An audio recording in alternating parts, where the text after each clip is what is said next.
Em nome do Pai, do Filho e do Espírito Santo. Louvado seja nosso Senhor Jesus Cristo, para sempre seja louvado.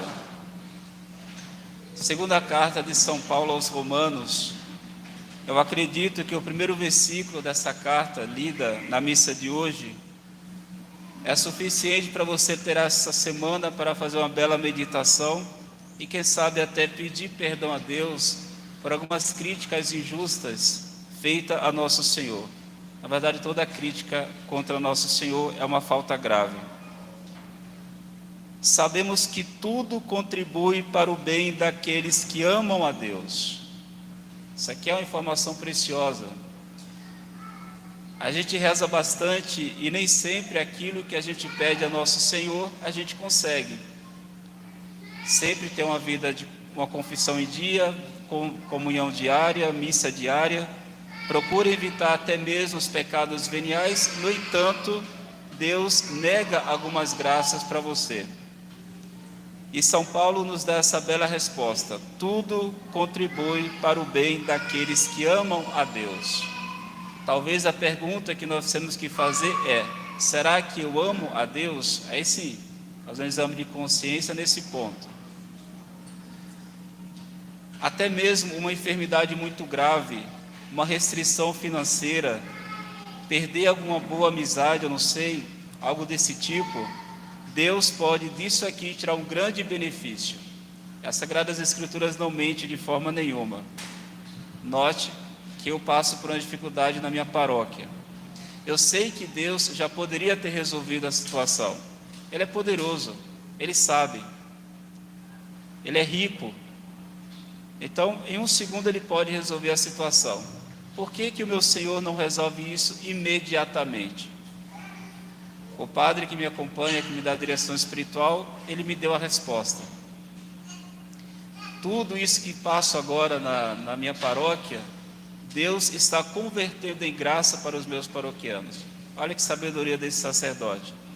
Então, Deus que poderia imediatamente resolver a situação, Ele não vai resolver, porque Ele aproveita essa dor, essa tristeza, pode-se dizer assim, em benefício do sacerdote e em benefício da paróquia. Então é muito certo o que diz São Paulo: tudo contribui para o bem daqueles que amam a Deus. Então faça esse exame de consciência. Não diga que quanto mais você reza, a assombração aparece. É blasfêmia isso aqui. Deus está do teu lado, independente do seu estado de vida, Deus está a seu favor. Então, quanto mais eu rezo, mais eu conheço o meu Senhor e me submeto à sua divina vontade. Isso sim.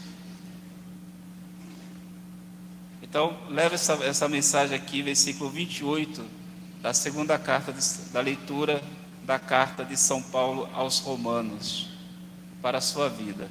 E nunca reclame das demoras de Deus. Até uma frase muito errada, aproveito para falar aqui, que diz assim: Deus tarda, mas não falha. Outra frase totalmente errada: Deus não tarda e Deus não falha. Ele age na hora certa. Esse é assim, o cristão sempre tem esse pensamento correto. O meu Deus nunca falha, o meu Deus nunca tarda. Que até de um grande mal ele pode tirar um grande bem. Indo para o Evangelho, veja bem, o reino do céu é um tesouro, é uma pedra preciosa. E vamos chamar a nossa atenção aqui para a importância de não desprezar o tesouro por um carvão e não desprezar a pedra preciosa por um grão de areia. Santo Afonso, nas suas belas meditações, ele diz o seguinte: a coisa mais importante para todo cristão é trabalhar pela sua salvação e conservar o tesouro que Deus te deu. Então, a salvação eterna é certamente o negócio mais interessante. E isso deve ser toda a sua ocupação, salvar a tua alma. Porque aqui depende a nossa condenação eterna ou a nossa desgraça eterna. Mas o que se vê por aí é um esforço indizível pelas coisas perecíveis e pouco esforço para as coisas referente à salvação. E aqui, já que as Sagradas Letras falam dessa pedra preciosa, desse tesouro, vamos aqui chamar a atenção para as preciosidades que nós temos dentro de casa. Dentro da sua casa tem uma preciosidade, tem um tesouro, acredito que todo mundo tenha, que é as Sagradas Escrituras. E posso perguntar, quando foi que você pegou nas Sagradas Escrituras para ler com devoção a Bíblia Sagrada? Porque é um tesouro, ali está a palavra de Deus. Eu não posso desprezar essa coisa preciosa, as Sagradas Escrituras. E ler as Sagradas Escrituras não como uma coisa mágica. Se eu estou depressivo, eu vou ali, abro uma determinada página, e ali aquela mensagem serve para o meu dia. Não. Começa a ler as Sagradas Escrituras no início, no Gênesis, e vai lendo. Deus vai te dar força para ler as Sagradas Escrituras por inteiro. É uma preciosidade. Não se pode desprezar a Bíblia Sagrada. Outra preciosidade, um tesouro que nós temos, é o Catecismo da Igreja Católica. Essa bela preciosidade, esse tesouro. Você tem consultado o Catecismo ou tem desprezado o Catecismo? Eu falo tudo isso aqui porque muitos derramaram o seu sangue para defender as Sagradas Escrituras, para defender a Santa Doutrina, para defender também a preciosidade do sacramento da confissão. É bem sabido que muitos padres já perderam a vida para proteger o sacramento da confissão, o sigilo da confissão. Muitos padres derramaram sangue. Diante dessa preciosidade, que valor você dá para o sacramento da confissão? A Santa Missa também. Qual o valor exato que eu estou dando para o santo sacrifício da missa? É tão feio quando a pessoa chega na missa e se descuida do celular, deixa ele ligado. Isso mostra uma pouca devoção a Jesus e a Eucaristia. Chegou na igreja, desliga o celular, vou tratar com Deus agora. Porque, em nome dessa preciosidade, a Santa Missa, muitos derramaram sangue, muitos mártires. Outra preciosidade, além da confissão e da Santa Missa, todos os sacramentos, temos também a graça santificante e o mais do mesmo. Eu gosto de repetir isso aqui. E não é uma frase de efeito não, para fazer bonito, negativo. Antes morrer do que perder a preciosidade da graça santificante, do que perder esse tesouro. Voltando aqui. Referente ao reino dos céus, pouca preocupação.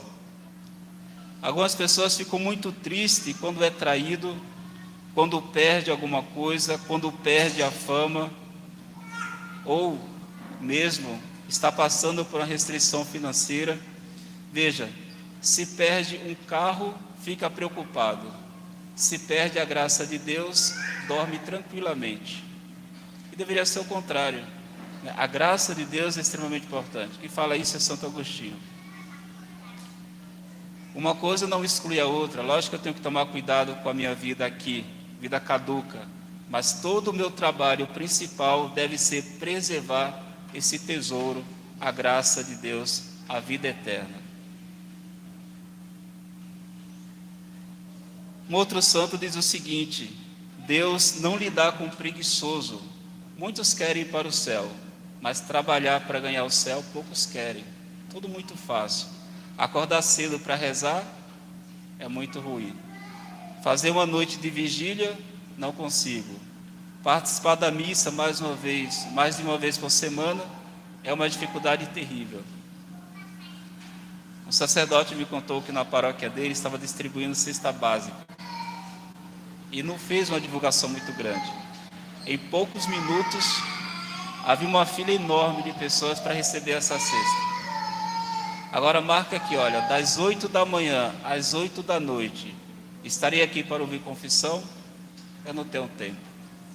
Essa é uma contradição do mundo de hoje. Muito trabalho para as coisas caducas, pouco trabalho para a vida eterna.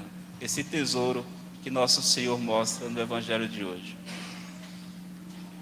A vida eterna é tão importante que você pode pedir muitas coisas para Deus, nosso Senhor, Ele vai te negar. Mas o que você pedir para a sua salvação, Ele não vai te negar, porque a salvação é a coisa mais importante. E o salmista, e já encerra o meu discurso, dá uma bela resposta.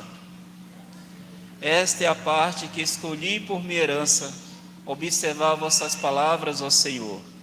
A lei de vossa boca para mim vale mais do que milhões em ouro e prata.